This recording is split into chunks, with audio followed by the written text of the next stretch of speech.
안녕하세요. 거지근성의 도둑놈 심보에 칼만 안 들었지 날강도나 다름없는 전남친과 파혼한 30대 초반 여자입니다. 전남친과는 7년 정도 연애를 했어요. 오래 만났기에 정도 많이 들었고 그만큼 서로에 대해서 많이 알고 있다 생각했는데 10길 물속은 알아도 한 길 사람 속은 모른다는 말이 참 맞는 말인 것 같습니다. 결혼 준비 기간 동안 파토가 나면서 7년 동안은 보지도 못했던 볼 꼴, 못 볼 꼴을 다 봤거든요. 사귈 때는 전혀 몰랐던 밑바닥까지 다 보게 되니 차라리 헤어질 땐 홀가분해지더라고요. 저는 학교 졸업반 때 취업을 하게 되었습니다. 큰 회사는 아니지만 업무 강도도 그렇게 세지 않고 사장님이나 동료 직원분들도 좋아서 지금까지도 잘 다니고 있습니다. 저는 부모님 댁에서 지내면서 출퇴근을 했기에 월급에서 제 용돈 말고는 쓸 데가 많지 않았어요. 그래서 나름 살뜰히 모았습니다. 회사도 작고 월급 자체도 많지는 않았지만 제 성격상 사치하는 편도 아니었고 부모님 덕분에 생활비 등으로 나갈 돈도 없어서 나름 성실하게 모았던 것 같습니다. 그리고 저축한 돈으로 나름의 투자도 해보면서 조금씩 불려나갔어요. 성격상 큰 투자는 못하지만 안전하다 싶은 정도에서 조금씩 투자는 계속했었죠. 그리고 부모님과 같이 꼬마 상가 관련해서 투자한 적도 있는데 거기서 몇 천만 원의 차익을 얻기도 했습니다. 그래서 30대 초반의 나이지만 제 통장에는 2억가량의 돈이 있어요. 저한테는 정말 크고 뜻깊은 돈이죠. 10년 가까이 퇴사 한 번 없이 일해오면서 열심히 모으고 또 그 돈으로 투자를 해서 만든 그 돈은 저에게 아주 든든한 존재였으니까요. 30대 초반의 나이에 통장에 그 정도의 돈이 있다 생각하면 그렇게 든든하고 뿌듯할 수가 없습니다. 굳이 남들처럼 명품 가방, 외제차 사지 않아도 마음에 여유가 있고 자신감도 생기더라고요. 그런데 저한테는 통장에 2억 말고도 거지근성을 가진 남친도 하나 있었습니다. 저 대학교 졸업반 때 교양 수업을 같이 들으면서 알게 되었던 게 시작이었어요. 그 남자와 같이 과제를 하면서 한 조로 묶이게 되었어요. 저희는 금방 친해졌죠. 저는 그 남자의 유머러스한 성격도 좋았고 대화도 참 잘 통했거든요. 과제 준비 때문에 서로의 연락처를 주고받았는데 나중에는 사적인 연락을 더 많이 하게 될 정도로요. 그러다가 밥도 먹게 되고 영화도 보게 되고 만나는 시간이 길어지다가 사귀게 되었죠.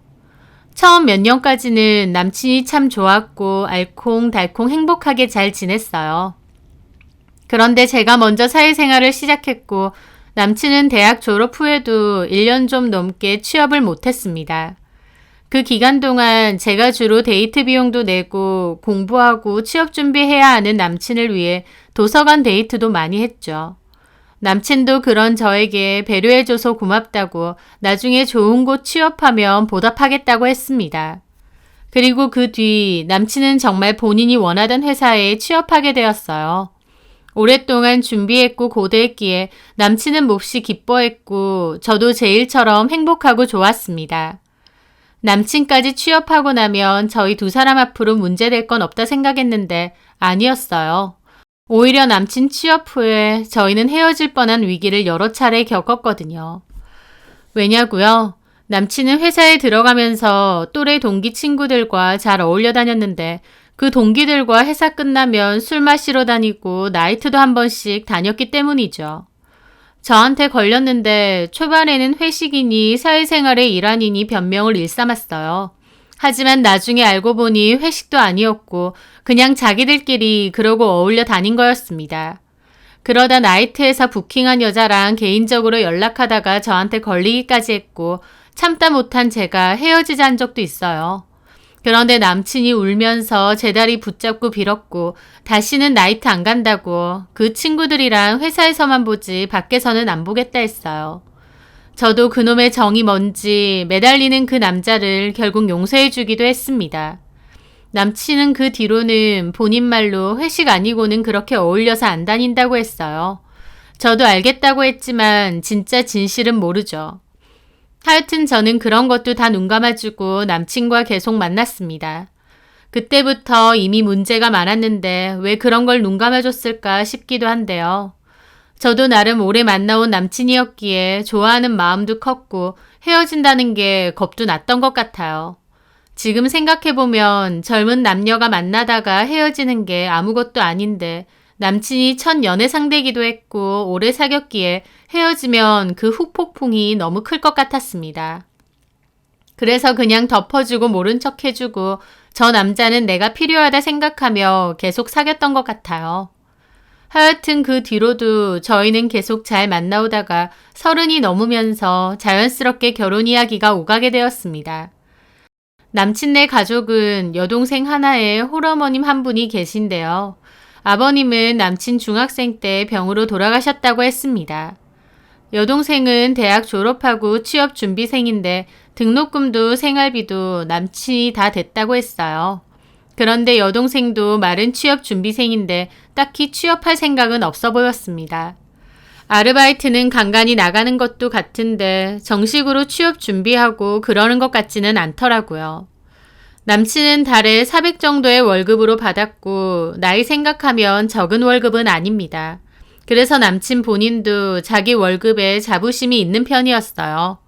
제가 230 정도 벌고 있었으니 남친은 제 2배 가까이 버는 셈이기도 했죠. 하지만 월급이 많으면 뭐하나요? 결혼 이야기가 오갈 그때까지도 남친은 모아놓은 돈이 한 푼도 없었는데요. 본인 집 생활비에 동생 등록금과 용돈, 집 월세 비용과 차 할부금, 본인 카드값까지 다 내고 나면 남는 돈이 아예 없다는 겁니다.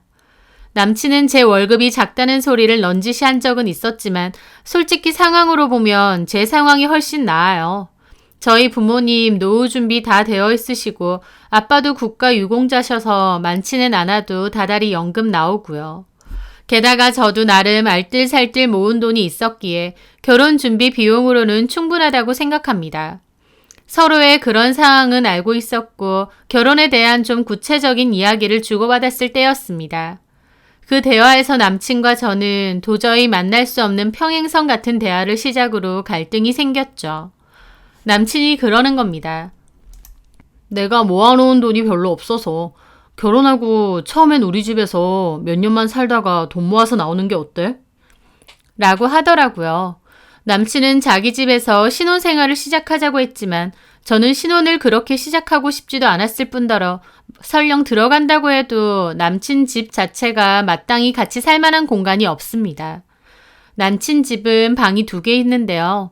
큰 방은 어머님이랑 여동생이 같이 쓰고 나머지 작은 방 하나는 남친이 쓴대요. 저도 놀러 갔을 때 봤지만 남친 방은 침대랑 옷 행거 하나 들어가면 꽉 차는 수준으로 작아서 자질구레한 짐들은 거실에 많이 내놓고 쓰더라고요. 거실도 작은 편인데 짐들이 많아서 생활 공간 자체가 몹시 협소합니다. 제가 만에 하나 시댁으로 들어가 산다고 해도 어차피 같이 살 수 있을 만한 여유 공간도 없는 겁니다. 그래서 제가 싫어. 신혼인데 그렇게 살고 싶지 않아. 집 구해서 우리 둘이 살자. 라고 했죠. 그럼 방 3개 정도 되는 집을 구해야겠네. 그 말에 저는 남친이 돈이 없다는 건 이미 알지만 그래도 다시 물어봤습니다. 자기 돈 얼마나 있는데? 나? 없지. 알잖아. 그럼 집을 어떻게 구하게? 그 말에 남친은 어이없다는 듯 픽 웃더니 그러더군요. 자기가 모아둔 돈 있잖아. 그걸로 집 구하는 데 쓰면 되지. 그리고 그렇게 할 거면 생활비도 네 월급으로 다 쓰자. 내 월급은 싹 모은다 생각하고 몽땅 저축해서 바짝 모은 다음에 전세 계약 끝나면 큰 집으로 이사 가면 되겠다.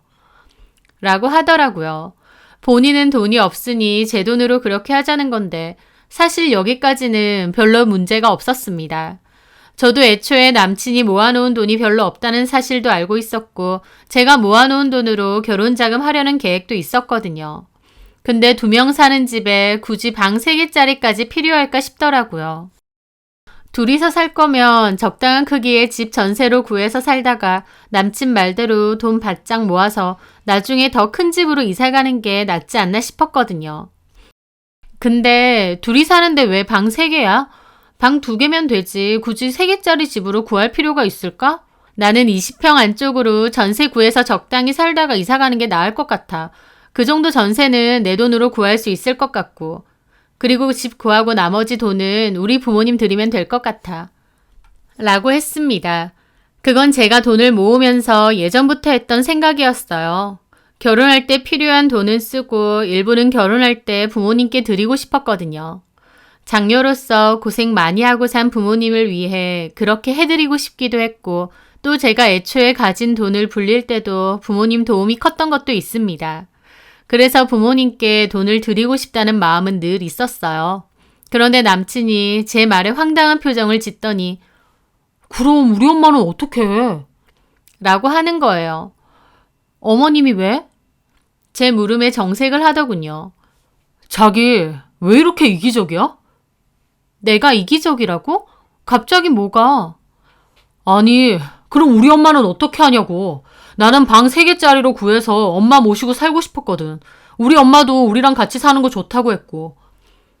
황당하더라고요. 저한테는 말 한마디 안 물어봐 놓고 자기 엄마랑 같이 살 생각을 했대요. 게다가 어머님도 좋다고 하셨다는 겁니다. 왜 그렇게 해야 돼? 어머님은 동생이랑 사셔도 되잖아. 그럼 집 구하고 남는 돈은 너네 부모님만 드리겠다고? 우리 엄마는 어떡해? 라고 묻는데 어처구니가 없었습니다. 제가 여태껏 번 제 돈이고 신혼집 살 때 보태고 나머지는 우리 부모님 드린다는데 왜 여기서 자기 엄마를 찾나요? 뭘 자꾸 어떡하냐고 그래. 그럼 자기 어머님한테도 내 돈을 드려야 된다고? 자기가 그렇게 하면 우리 엄마한테 제대로 점수 따는 거지. 점수를 제가 왜 따야 되나 싶더라고요. 저는 단호하게 거절했습니다. 싫어. 나는 처음부터 우리 부모님 드릴 생각이었어. 부모님 노후자금에 보태시라고. 우리 엄마도 노후자금 없단 말이야. 아니 잠깐만. 왜 자꾸 그래? 어머님 노후자금을 왜 나한테서 찾냐고. 대화를 할수록 말도 안 통하고 어처구니만 없더라고요. 제 말에 남친은 자기가 더 빈정상한 눈치였죠. 자기야, 그런 식으로 말할 거야? 그럼 나도 우리 엄마 돈 드릴래. 마음대로 해. 자기가 모아놓은 돈 있으면 결혼할 때 쓰고 남는 돈은 얼마든지 어머님 드려. 우리는 집만 있으면 처음부터 다시 모아도 되니까 얼마든지 그렇게 해. 진짜 이럴 거야? 나 모아놓은 돈 없는 거 알잖아. 근데 나더러 어쩌라는 거야. 모아놓은 게 없으면 못 드리는 거지. 정말 이상한 상황이었습니다. 남친과 제가 서로서로 이해가 안 된다는 듯 쳐다보고 있었거든요. 저는 그 상황이 너무 황당하니까 오히려 화가 나기는커녕 웃음이 나오는 겁니다. 그냥 속으로 얘 뭐지? 이 생각밖에 안 들 정도였어요. 7년 연애하면서 가끔 다투기도 했지만 그때처럼 서로 같은 소리만 하고 대화가 안 통할 땐 처음이었던 것 같아요. 물론 남친 말하는 의도는 알죠. 제가 모은 돈으로 신혼집도 하고 남는 돈은 자기 엄마한테도 드렸으면 한다는 거니까요. 하지만 정확하게 말 안 하고 빙빙 돌리면서 우리 엄마는 어떻게 하고 있는 남친이 참 꼴보기 싫더라고요. 저는 대놓고 말했죠. 자기가 하는 말은 내가 모은 돈으로 집 사고 남은 돈은 어머님도 드리자는 거야?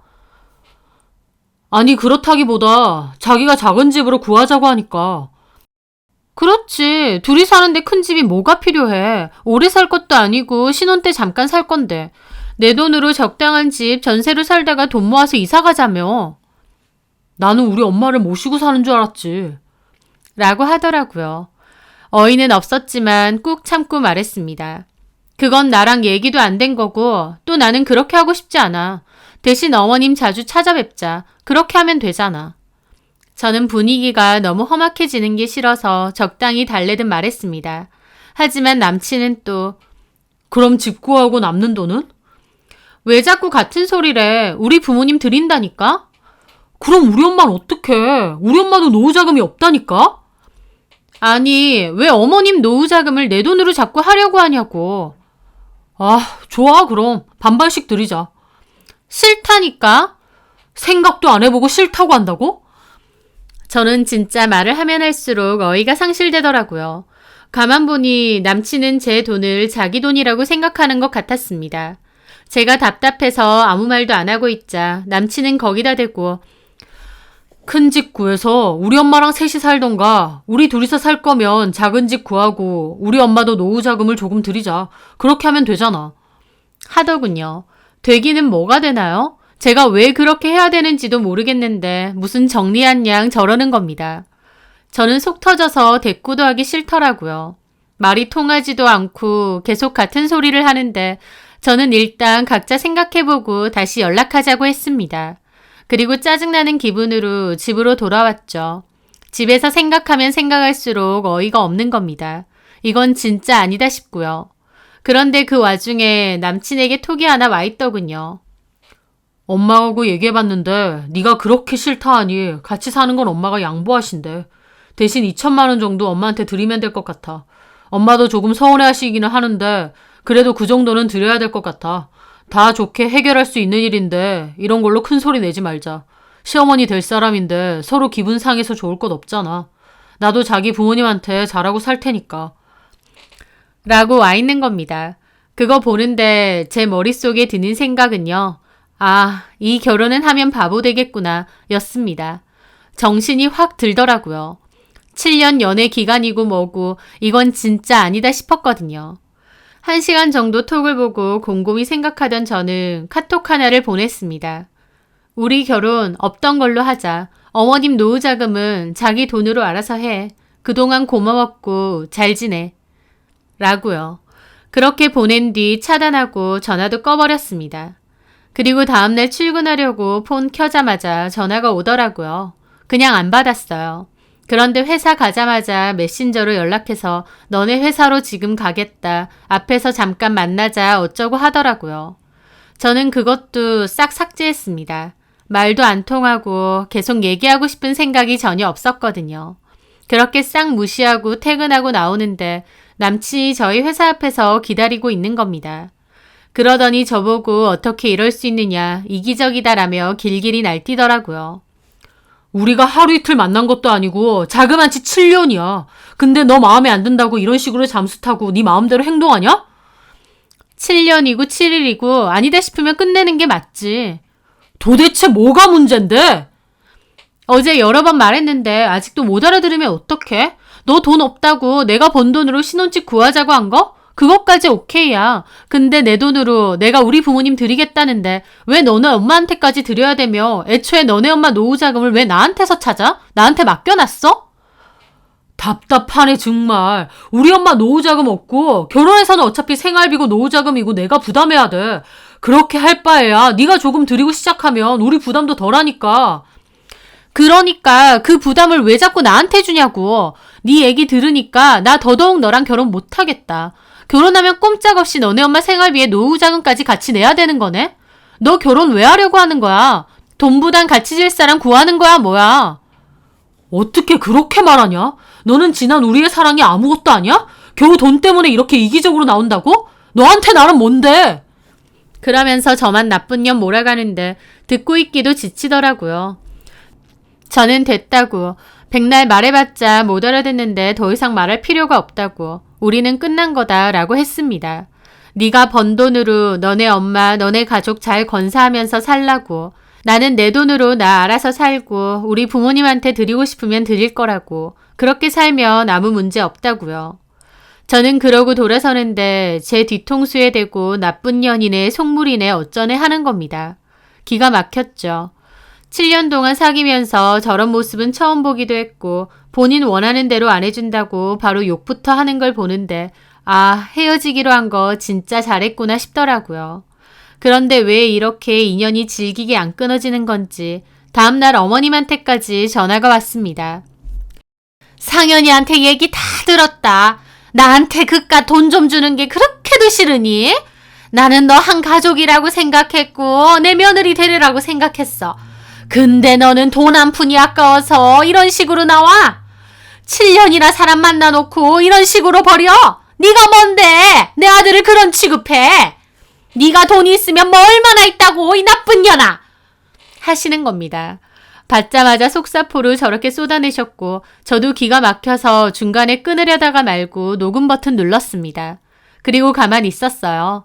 어머님은 다다다 쏘아붙이면서 저한테 욕도 하시더라고요. 너 듣고 있는 거 맞아? 입이 있으면 말해봐라. 다 듣고 있고요. 지금 하시는 말 녹음도 다 했습니다. 뭐? 녹음? 너 지금 녹음했어? 얘 진짜 보통이 아니네. 너 미쳤니? 생판 남한테 전화해서 쌍욕 퍼부으시는 어머님도 보통 사람은 아닌 것 같은데요. 뭐야? 이번 한 번은 그냥 넘어가는데요. 한 번만 더 전화해서 이러시면 저한테 이렇게 욕한 거 증거로 고소할 겁니다. 저한테 더 이상 전화하지 마세요. 그리고 끊었습니다. 쌍욕을 대놓고 들었더니 가슴도 쿵쾅거리고 한참이나 진정이 안 되더라고요. 제 돈 자기한테 안 준다고 제가 나쁜 년인가요? 이기적이고 속물인 건가요? 참 어이도 없는데 차라리 결혼까지 안 가고 그 전에 이렇게 밑바닥 보고 헤어지는 게 다행이다 싶었죠. 그렇게 남친과 저는 헤어지게 되었어요. 대학생 때부터 사귀기 시작해서 7년 정도 만났던 사이였고 그만큼 익숙한 사이다 보니 헤어졌다는 게 어색하고 이상하기도 하더라고요. 너무 안 좋게 끝이 났다 보니 막 슬프고 그립고 한 건 아닌데 좀 싱숭생숭하고 기분이 이상했다고나 할까요? 그런데 그 남은 묘한 감정마저도 얼마 뒤 싸그리 없어졌습니다. 한 일주일 정도는 연락이 없었는데 그 뒤로 모르는 번호로 또 연락이 오는 거예요. 본인 친구 폰인 것 같더라고요. 모르는 번호라 엉겁결에 받았는데 남친 목소리였고 저한테 전화 끊지 말라고 하고 잘못했다고 비는 겁니다. 네가 왜 이러나 내가 생각해봤는데 집 때문에 그런 거지. 미안해. 내가 엄마 설득해볼게. 그리고 내 월급도 다 자기가 관리해도 돼. 내가 자기 돈을 탐내고 그런 게 아니라 그저 자기랑 결혼해서 잘 살고 싶었을 뿐이야. 우리 엄마도 자기를 워낙 좋아했으니까 배신감이 더 커서 자기한테 그러셨던 거고. 하면서 열심히 뭐라고 하는데 저는 마지막에 돌아섰을 때 제 뒤통수에 대고 나쁜 년이니 속물이니 욕한 것만 다시 떠오르더라고요. 남친이 뭐라고 하든 말든 제가 별로 대답도 없고 시큰둥해하다가 그냥 끊는다고 하니까 벼랑간 말투부터 바뀌어서는 너 사랑 갖고 장난쳐? 그럼 내가 여태껏 쓴 거 다 내놔! 하는 겁니다. 울고불고 매달려도 제가 안 넘어가니까 이제는 자기가 쓴 돈 내놓으라고 협박하는데 마지막 남아있던 일말의 정까지도 싹 털리더라고요. 누가 보면 본인이 데이트 비용 다 내고 저한테 대단하게 돈이라도 많이 쓴 줄 알겠습니다. 남친이 회사 다니고 나서부터 데이트 비용을 좀 더 많이 쓴 건 있지만 기본적으로 저도 많이 냈고요. 게다가 남친 취업 준비생 시절에는 제가 거의 먹여 살리다시피 했습니다. 그런 건 기억도 못하고 도리어 저한테 자기가 쓴 돈 내놓으라고 하는데 와, 여태까지 몰랐는데 완전 또라이구나 싶어서 현타가 오더라고요. 저도 열받아서 나한테 돈 받아내고 싶으면 하나하나 영수증 달아서 똑바로 청구하라고 했습니다. 네가 그렇게 해오면 내가 그 돈 더러워서라도 다 준다고요. 그리고 저는 전화 끊었는데 그 뒤로 모르는 번호로 문자가 와서는 자기가 얼마를 썼고 언제 저한테 뭘 사줬고 어쩌고 하는 겁니다. 저도 열받아서 집에 가자마자 옛날 통장 뒤져서 내역 찍었습니다. 무슨 내역이냐고요? 남친 취업 준비생 시절 남친이 너무 어렵다고 힘들어해서 500만 원 보내줬거든요. 취업하면 갚는다고 했는데 그 뒤로 안 갚고 그냥 어물쩍 넘어갔습니다. 저도 굳이 받을 생각 없어서 넘어갔었는데 갑자기 이게 생각나서 옛날 통장 뒤져서 그 내역 찾아냈어요. 이제는 잘 안 쓰는 종이 통장이긴 한데 다행히 안 버리고 모아놔서 내역은 있더라고요. 그거 찍어서 보내면서 내가 돈 빌려준 거 먼저 갚아라. 나는 이렇게 통장 내역 증거도 있다. 너도 나한테 뭐 받고 싶은 거 있으면 증거 가져와라. 이거 말고도 내가 그 뒤에도 몇십만 원도 몇 번 빌려줬던 것 같은데 나 그 증거들도 다 찾아내서 너한테 받아낼 거다. 네가 돈 가지고 이런 식으로 나오는데 그럼 나도 똑같이 영수증이고 뭐고 다 찾아내서 너한테 쓴 돈 다 받아낼 거다. 어디 한번 끝까지 가보자라고요. 솔직히 그동안 만난 정이 있는데 이쯤에서 적당히 잘 끝내는 게 맞지 않나요? 그런데 돈돈거리면서 사람 몰아가고 돈 내놔라 협박하는데 눈에는 눈, 이에는 이다 생각하며 저도 악착같이 다 받아낼 거라고 받아쳤습니다. 다른 건 천천히 찾아낼 테니 기다리고 일단 500부터 갚으라고 안 갚으면 법적으로 처리할 거라고 했습니다. 남친은 저보다 월급은 많지만 가족 생활비에 쓰이는 돈도 많고 또 본인도 소비 패턴이 그다지 알뜰하고 야무지진 않거든요. 카드 사용도 남발하는 편이고 또 카드값 못 내서 다른 카드로 잘 돌려막기도 했고요. 그러다가 몇 번 너무 허덕여서 카드값에 보태라고 제가 몇십만 원 빌려준 적도 두어 번 있습니다. 제 딴에는 사랑하는 사람이고 남자친구니까 좋은 마음으로 퍼준 건데 제가 그렇게 하니까 제 돈을 자기 거라고 착각했나 싶더라고요. 제가 그렇게 보내고 나니까요. 거짓말처럼 더 이상 답이 없습니다. 그것도 진짜 기가 막히더라고요. 찌질하게 느껴지기도 했고요. 본인은 쓴 돈 내놓으라고 어거지 부리고 난리쳤는데 저는 구체적으로 빌려준 돈 증거까지 들이밀면서 갚으라고 하니까 없던 일인 양 잠수부터 타는 거였죠. 똑같이 해줄까 하다가도 그렇게 하는 제 시간이 아까워서 저도 말았습니다. 남친, 아니 이제는 전 남친이 된 그 남자. 그 남자는 자기가 헤어진 이유가 제가 집값 해가고 자기 엄마한테 돈 들이자는 게 아까워서라 생각하겠죠. 근데요. 그것보다는 남친과 남친 가족의 뻔뻔스러움에 질린 게 큽니다. 돈 한 푼 못 모은 거 괜찮다고 하고 집값 내가 다 낸다고 하는 거 쉬운 거 아니에요. 제가 돈이 대단히 많은 사람도 아니고요. 그저 좋은 마음으로 양보해서 그렇게 하는 건데 고마움은커녕 더 내놓으라고 요구하고 못 준다고 하니 손가락질하는 그 모습이 질린 겁니다. 막판에 너무 질릴 대로 질려서 그 남자와 만난 7년이란 세월이 아깝고 부질없게 느껴지기도 하더라고요. 하지만 7년이 아깝다고 앞으로 남은 70년을 버릴 순 없잖아요. 전 남친도 전 남친 어머님도 저에게 이기적이라 욕했는데요. 그럼 저는 그냥 제 돈으로 저희 부모님에게 효도하고 이기적인 여자 되렵니다. 그 남자와 결혼 시작도 전에 이렇게 끝을 낸 거 참 다행이라고 생각하고 지난 일도 인생 공부했다고 생각하려고요. 제 사연 들어주셔서 감사합니다.